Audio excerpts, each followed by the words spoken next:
Second law law ये कहता है कि the acceleration of a particle as measured from an inertial frame, the acceleration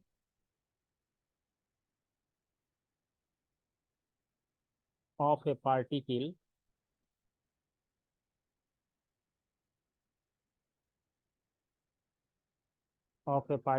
as measured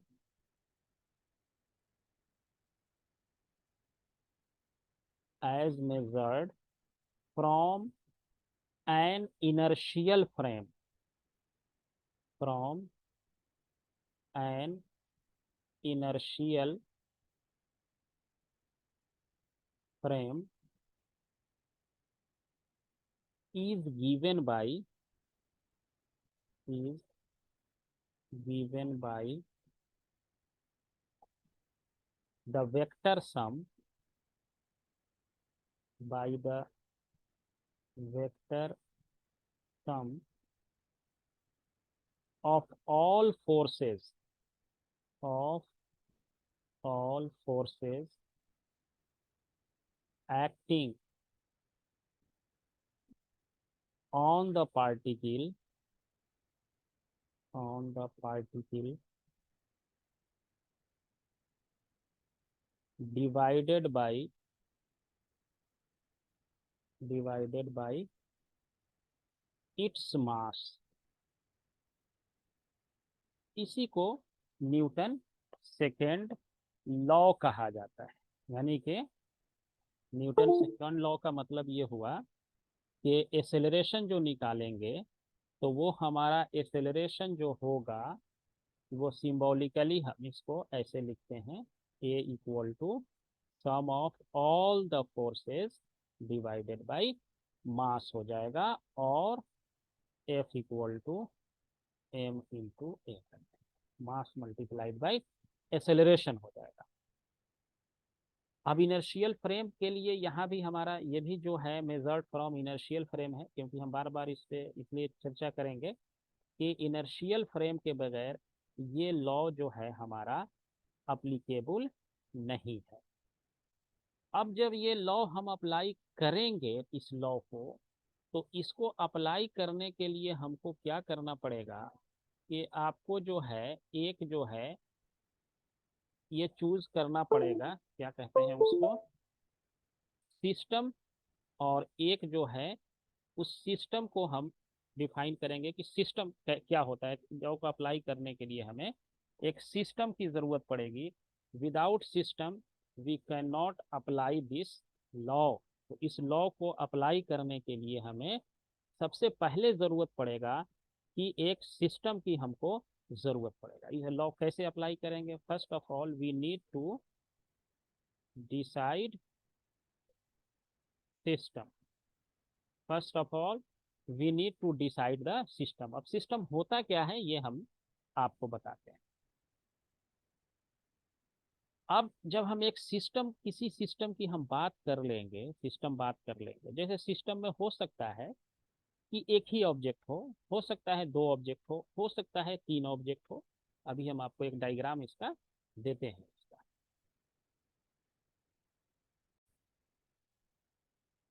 okay, तो अब हम इसमें डिफाइन करते हैं कि जो है आपका सिस्टम क्या होता है, सिस्टम कहते किसको है।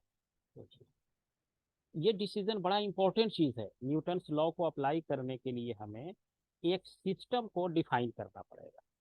अब सिस्टम क्या होता है कि सिस्टम जो है हमारा, हो सकता है कि एक ही ब्लॉक हो, कोई मान लिया ये सी हो सकता है, एक सिस्टम हमारा हो सकता है कि सी इज ए सिस्टम।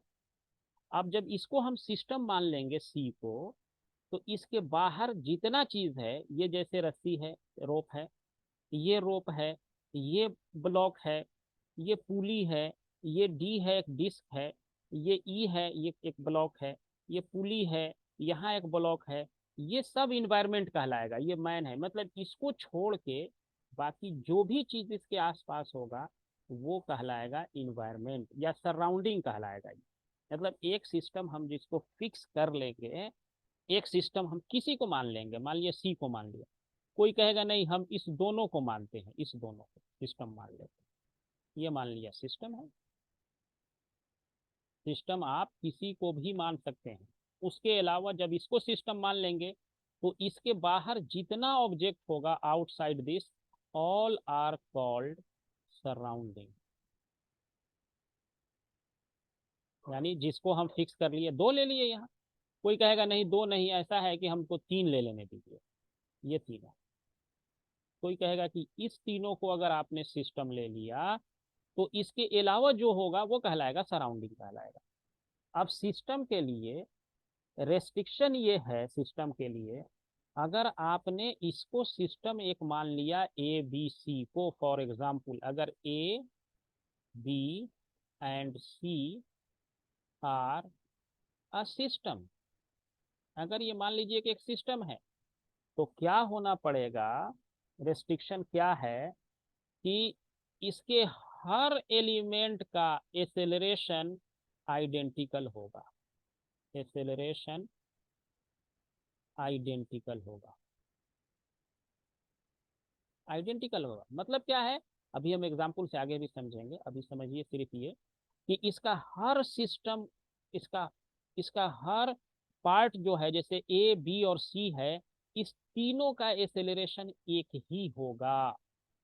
अगर हम ए और बी को एक सिस्टम मानेंगे then A and B will have the same acceleration. अगर हम एक ही पार्ट को जो है मान लेंगे सी है, तो सी का अपना एक एक्सेलरेशन होगा, ए और बी का हो सकता है इससे अलग हो सकता है मैच भी कर जाए, कोई जरूरी नहीं कि एक ही हो, मैच भी कर सकता है। लेकिन अगर जिस तीन को अगर एक सिस्टम मान लेंगे तो तीनों का एक्सेलरेशन एक ही होगा।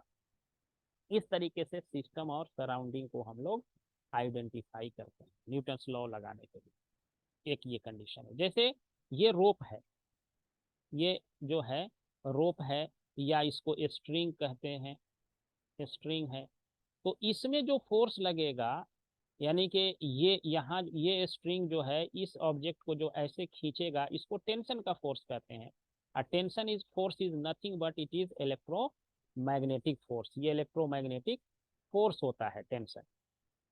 तो यहाँ से, जैसे यहाँ ये अगर ये रस्सी यहाँ से ऐसे जाके पुली से होते हुए ऐसे आ रही है डी तक है, ये मान लीजिए यहाँ से ऐसे से यहाँ से यहाँ। अब अगर ये कह दे कि जो स्ट्रिंग है, स्ट्रिंग इज लाइट, लाइट का मतलब होता है its mass is zero, its mass is zero. String light होने का मतलब है कि mass of the string is zero. जब स्ट्रिंग का मास जीरो हो जाएगा तो ये टेंशन वाला जो फोर्स है यहाँ से यहाँ तक ये एक ही रहेगा, टेंशन का फोर्स इस स्ट्रिंग का, ये आइडेंटिकल स्ट्रिंग है ये वाला। उसी तरह से यहाँ स्ट्रिंग का अगर मास सेम हो जाए तो ये स्ट्रिंग दूसरा है ये, तो यहाँ पे टेंशन का फोर्स अगर मान लिया जाए T1 लग रहा है, तो T1 यहाँ से यहाँ तक सेम रहेगा, ये यहाँ से यहाँ तक सेम रहेगा। अगर स्ट्रिंग का मास नेग्लिजिबल है तो, अगर मास नेग्लिजिबल नहीं है तो फिर बात अलग होगी, अभी हम आगे देखेंगे। अगर स्ट्रिंग का मास भी आ जाए तो फिर हम उसको कैसे एग्जाम्पल में कंसीडर करते हैं। उसी तरह से ये स्ट्रिंग देखें, यहाँ से लेके ऐसे होते हुए यहाँ तक एक ही स्ट्रिंग है ये सारा, ये स्ट्रिंग, तो इस सब ये पुली है, दिस इज कॉल्ड पुली। तो ये पुली है, तो ये स्ट्रिंग ऐसे होके ऐसे आ रही है, तो इसीलिए इसमें भी क्या है, एक टेंशन का फोर्स मान लिया T2 है, it will remain same for all the point consider provided its mass is zero. String का अगर मास जीरो है तो फिर यहाँ मैन इसको खींच रहा है एक दूसरे स्ट्रिंग से, तो सपोज करें कि इसमें जो है अगर T3 लग रहा है तो यहाँ से यहाँ तक T3 जो है सेम होगा अगर इसका मास जीरो है तो। अब इसको जो है हम लोग अभी बहुत डिटेल में भी देखेंगे, अभी हम आपको बता रहे हैं कि ये सारी चीज़ें ऐसे होती हैं, और इसको समझने के लिए हमें आगे बहुत सारे एग्जाम्पल्स करेंगे तो बातें और भी ज़्यादा क्लियर होंगी। तो हमने अभी न्यूटन फर्स्ट लॉ और न्यूटन सेकेंड लॉ को देखा कि न्यूटन फर्स्ट लॉ क्या है, न्यूटन सेकेंड लॉ क्या है, और ये अप्लाई कहाँ होता है। तो अप्लाई करने के लिए our frame of reference must be inertial, ये अप्लीकेबल है इनर्शियल फ्रेम ऑफ रेफरेंस में, inertial frame of reference, frame of reference में ये अप्लीकेबल है। और हम लोग अपने कन्वीनियंट के लिए यहाँ पे अर्थ को जो है मान लेते हैं कि वे हमारा जो भी मेजरमेंट है made from earth frame, indeed it becomes a law. If we try to universalize this to different frame, it becomes a definition. अगर हम दूसरे अर्थ को एक रेफरेंस फ्रेम मान के चलते हैं फिर ठीक है, अगर दूसरे कहीं के अगर जाएंगे तो फिर जो है हमको लॉ में, अगर दूसरे फ्रेम ऑफ रेफरेंस के रिस्पेक्ट में अगर हम देखेंगे तो फिर लॉ में कुछ मॉडिफिकेशंस वगैरह होते हैं, कैसे अप्लाई करेंगे वो भी हमारा है टॉपिक, आगे हम देखेंगे। तो ये है हमारा फोर्स का कंसीडरेशन, न्यूटन सेकेंड लॉ। और फर्स्ट लॉ क्या था, एक्सेलरेशन तभी होगा जब उस पे सारे फोर्सेस का सम जीरो नहीं होगा, तब एक्सेलरेशन होगा, वरना एक्सेलरेशन नहीं होगा। दो चीजें हमने सीखी। तीसरा जो है, जो मोस्ट इंपॉर्टेंट इन दोनों के एप्लीकेशन के बेस पे है, which is called free body diagram, free body diagram. ये आप बहुत अच्छे से समझिएगा, फ्री बॉडी डायग्राम क्या होता है। कोई भी कहीं भी जब हम न्यूटन्स लॉज ऑफ मोशन लगाएंगे तो वहां हमें जरूरत पड़ेगी फ्री बॉडी डायग्राम का। फ्री बॉडी डायग्राम कैसे हम बनाते हैं इस पे हम बात करेंगे। सबसे पहले आपको सिस्टम आइडेंटिफाई करना पड़ेगा, जो अभी हमने ऊपर बात करी सिस्टम। सबसे पहले आप सिस्टम को आइडेंटिफाई करेंगे। जब सिस्टम आइडेंटिफाई हो जाएगा, then show all the forces acting on it। उसके बाद हम शो करेंगे कि उस पे सारे फोर्सेस जो एक्ट कर रहे हैं उसको हमको दिखाना पड़ेगा। तो इसको हम पहले सिस्टम आइडेंटिफाई करेंगे और सारे फोर्सेस को कैसे दिखाते हैं ये अभी हम आपको बताते हैं, कौन कौन से फोर्स कैसे कैसे एक्ट करता है। एक जो है हम डायग्राम लेते हैं, फिर आपको एक्सप्लेन करते हैं उस डायग्राम से क्या बताना चाह रहे हैं। कि बेसिकली जो मिस्टेक होता है ना वो क्या होता है, थ्री बड़ी डायग्राम ड्रॉ करने में। कह रहा है block of mass M is pulled on a smooth horizontal table by a string making an angle theta with the horizontal as shown in figure. देखिए ये टेबल कह दिया कि ये स्मूथ है। अभी हम फ्रिक्शन का इसमें चर्चा नहीं करेंगे, अभी ये जो भी हमारा डिस्कशन है विदाउट फ्रिक्शन वाला भी हो रहा है। फ्रिक्शन वाला जो पार्ट आएगा इसके इसके नेक्स्ट वाले पार्ट में हम डिस्कशन करेंगे, अभी फ्रिक्शन का यहाँ कुछ नहीं है। तो अभी ये जो है मेकिंग एंगल, ये एक मैन है, इसको थीटा एंगल से इसको पकड़ के इस ब्लॉक को खींचा जा रहा है। If acceleration of block is a, find the force applied by the string and by the table on the block. Block पे हमारी बात हो रही है, सारा बात हमारा ब्लॉक पे है। इस ब्लॉक को खींचना है। अब इस ब्लॉक को एक हम सिस्टम मान लेंगे, ब्लॉक को मान लेंगे। ये हमारा एक ब्लॉक है ऐसे, इसको मैंने आपको खींच लिया and this block is A system. इस ब्लॉक को मैंने सिस्टम मान लिया। अब ब्लॉक के अलावा ये किस किस चीज से कनेक्टेड है, दैट विल बी सराउंडिंग। ये ब्लॉक जो है किस पे रखा हुआ है, टेबल। तो टेबल इसके लिए क्या हो जाएगा, सराउंडिंग हो जाएगा, टेबल पे रखा हुआ है। उसके बाद ये स्ट्रिंग से ये कनेक्टेड है, तो इसके लिए एक स्ट्रिंग भी क्या हो जाएगा, ये भी हमारा सराउंडिंग वाला हो जाएगा। तो इससे जो एक्सटर्नली जो जो चीज इससे जुड़ा हुआ है, हम उस सारे चीजों को डिस्कशन में लाएंगे कि कौन कौन चीजें इस ब्लॉक से कनेक्टेड है और उसका क्या रोल है। वो सारी चीजें हमें यहाँ पे दिखानी पड़ेंगी। देखिए अब इसको समझने के लिए, जब इस ब्लॉक को हम नीचे यहाँ रखेंगे तो इस पर जो एक ग्रेविटी है वो भी एक्सटर्नल है। ग्रेविटी इसको, इस ब्लॉक को नीचे की तरफ खींचेगी ऐसे।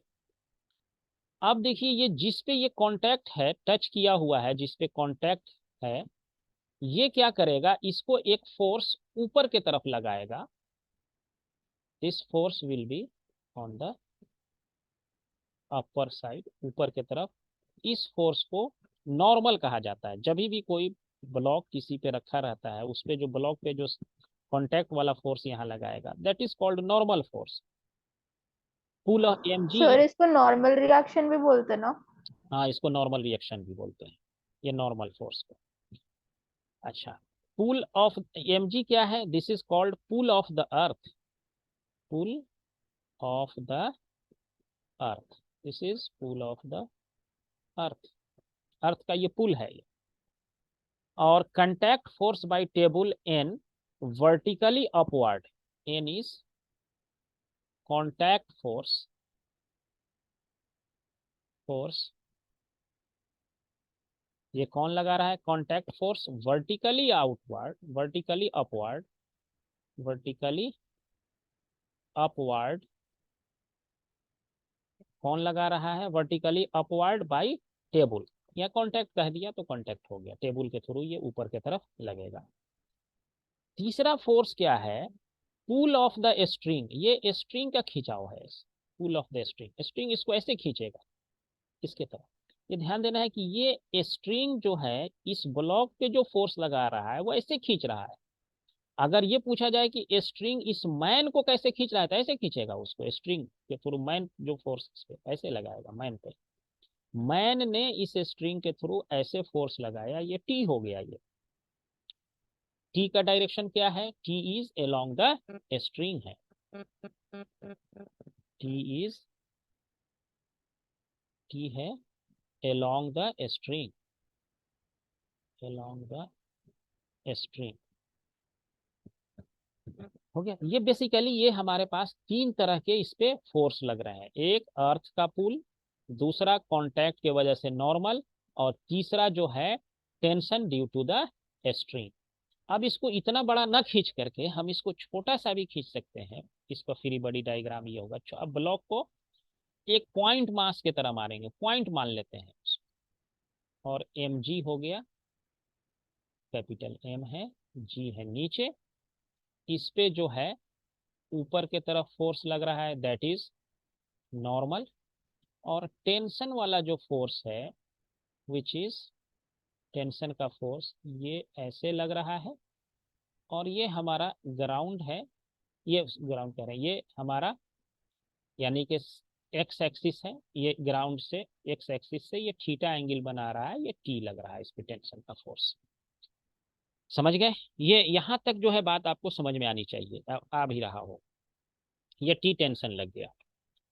अब अगर हमको कहा जाए कि एक्स एक्सिस के तरफ आप सारे फोर्सेस का सम लिख के बताइए हमको, सम ऑफ ऑल द फोर्सेस, हम ये चाह रहे हैं लिखना कि आपको थोड़ा ये आइडिया लगे, sum of all the forces along x axis, x axis के तरफ। अब देखिए, अगर इस नॉर्मल फोर्स का हम इधर कंपोनेंट कहें एक्स एक्सिस के तरफ, तो क्या होगा? F cos T T cos theta, N का हम पूछ रहे हैं what is the component of N cos theta, N cos theta. इस एन का, एन कॉस थीटा या theta? Sine theta, N sine theta. नहीं, एन साइन थीटा नहीं होगा, ध्यान से देखिए। एन कॉस, ये एंगल कितना बन रहा है? 90 डिग्री है इस एक्सिस के साथ, तो सिंपल कहेंगे एन कॉस 90, एन का फोर्स, ये इसका एक्सिस के साथ एंगल देखते हैं। उसके बाद mg का बताओ कितना होगा? mg cos 90, इस mg के बीच का ये एंगल कितना है? 90, तो mg cos 90, दो का तो कंपोनेंट लिख दिए। अब तीसरे का बोलो, तीसरे का क्या हो जाएगा? t cos थीटा, ये हमारा सारा फोर्स हो गया एक्स एक्सिस की तरफ। अब कोई एक्सिस, अब कोई और फोर्स है इस इधर? नहीं है, हमने सारा लिख दिया। ये एन कॉस 90 बताए थे कि कंपोनेंट हमेशा किसी भी फोर्स का कहीं भी ब्रेक कर सकते हो, वेक्टर जब पढ़ाए थे सब बताए थे। जैसे ये एन है, इसका कंपोनेंट इधर ब्रेक करना हो, अगर ये 90 है तो एन कॉस 90 लिख देंगे, यानी एक्स एक्सिस में इसका कंपोनेंट जीरो हो जाएगा, कॉस 90 तो जीरो होता है। तो ये आपका हो जाएगा 0। उसी तरह से इसका भी कंपोनेंट इधर लोगे तो 0, बट इसका कंपोनेंट रहेगा टी कॉस थीटा। और ये क्या होता है, ये इक्वल टू होता है मास इनटू एक्सेलरेशन के। टोटल फोर्स का सम इक्वल टू क्या होगा, मास इनटू एक्सेलरेशन। इसका मास है m, एक्सेलरेशन है a। ये वाला टर्म आपका हो गया 0, ये वाला भी टर्म हो गया 0। तो सिंपली जो आप लोग पढ़ते हैं ये कह देते हैं ना कि T cos theta equal to, अगर डायरेक्ट आप लिखते तो यही लिख देते, T cos theta equal to m into A हो गया। इसको इक्वेशन नंबर 1 दे देते थे, क्योंकि cos 90 का वैल्यू 0 होता है, तो इसलिए माइंड में ये पहले ही से रहता है, तो ये कह देते हैं। अब देखो अगर कहा जाए टोटल y एक्सिस का फोर्स बताओ कितना होगा, सोचिए टोटल y एक्सिस में फोर्स कितना होगा।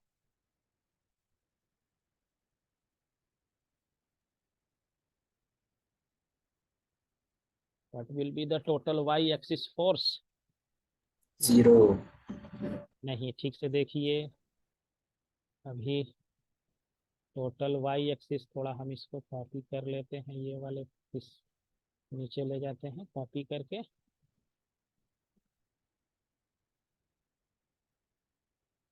ये वाला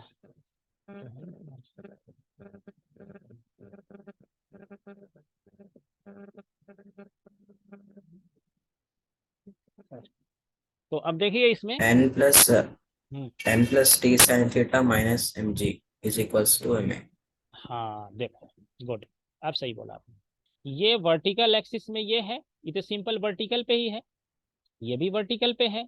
तो अपवर्ड को हम क्या करते हैं, पॉजिटिव लेते हैं वाई एक्सिस के तरफ, ये क्या हो जाएगा, निगेटिव हो जाएगा। तो फॉर वर्टिकल मोशन, फॉर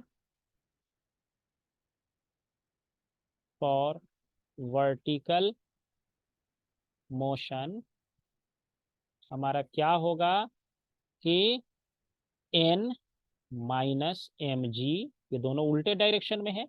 और इसका जो कंपोनेंट लेंगे इधर टी साइन थीटा, ये ऊपर की तरफ है, plus T sine theta equal to M into acceleration. अब वर्टिकल में तो कोई एक्सेलरेशन ही नहीं हो रहा है, नहीं तो जा रहा है हॉरिजॉन्टल ऐसे, इधर एक्सेलरेशन नहीं है, तो एक्सेलरेशन यहाँ 0 हो गया।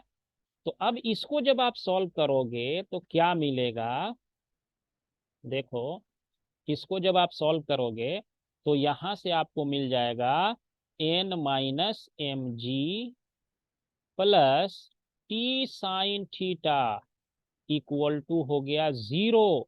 मुझे निकालना है एक्सेलरेशन का वैल्यू, ये ध्यान रखना है। अब देखिए इसमें से आपको जो है यहां से हमको क्या निकल के आया कि वर्टिकल डायरेक्शन में कोई भी मोशन नहीं है।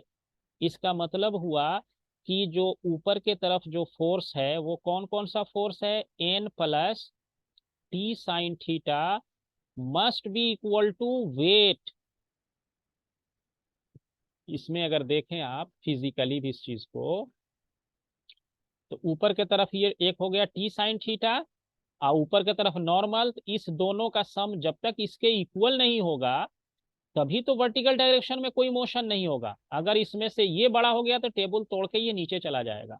अगर ये वाला ऊपर वाला T sine theta plus normal बड़ा हो गया तो ये ऊपर टेबल से उठ जाएगा।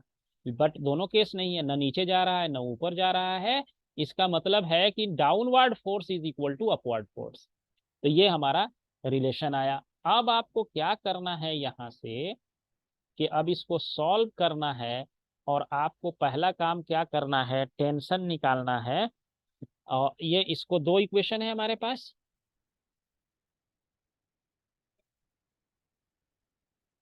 दो इक्वेशन है ना, एक इक्वेशन ये है और दूसरा इक्वेशन ये आ गया। अब इसमें से मान लो हमको अगर कोई भी वैल्यू दिया रहता, जैसे इस क्वेश्चन में हमको क्या कह रहा था, block of mass M is pulled on a smooth horizontal table by a string making an theta with the horizontal. If acceleration of block is a, find the force applied by the string and the table. Acceleration हमको known है यहाँ पे, means की block का acceleration जो है ये given है, ये पता है। ब्लॉक एक्सेलरेशन इक्वल टू कितना है, ए है, ये नोन है, यानी कि ये पैरामीटर मास भी नोन है, तो ये नोन हो गया। तो यहां से हम टी निकाल लेंगे, T will be equal to M A divided by cos theta हो गया, यानी टेंशन निकालना था तो टेंशन इतना हो गया। अब इस टी का वैल्यू यहां डाल देंगे तो एन निकल जाएगा, नॉर्मल फोर्स। तो N plus T is M A divided by cos theta into हो गया साइन थीटा इक्वल टू हो गया एम इंटू जी। देखो इसमें सब नोन है, थीटा नोन है, एम नोन है, ए नोन है, ए दिया हुआ है, ए एक्सेलरेशन से कह रहा है, वो जा रहा है। न्यूमेरिकल वैल्यू इसका कुछ दिया रहता तो कोई बात नहीं, और आसान था। Then N will be equal to M G minus M into A tan theta. tan theta। This will be, तो ये आपका नॉर्मल फोर्स निकल गया और ये टेंशन निकल गया। समझ गए? तो इस तरीके से हमारे पास और भी क्वेश्चंस आएंगे, हम उसको देखेंगे कैसे सॉल्व करते हैं।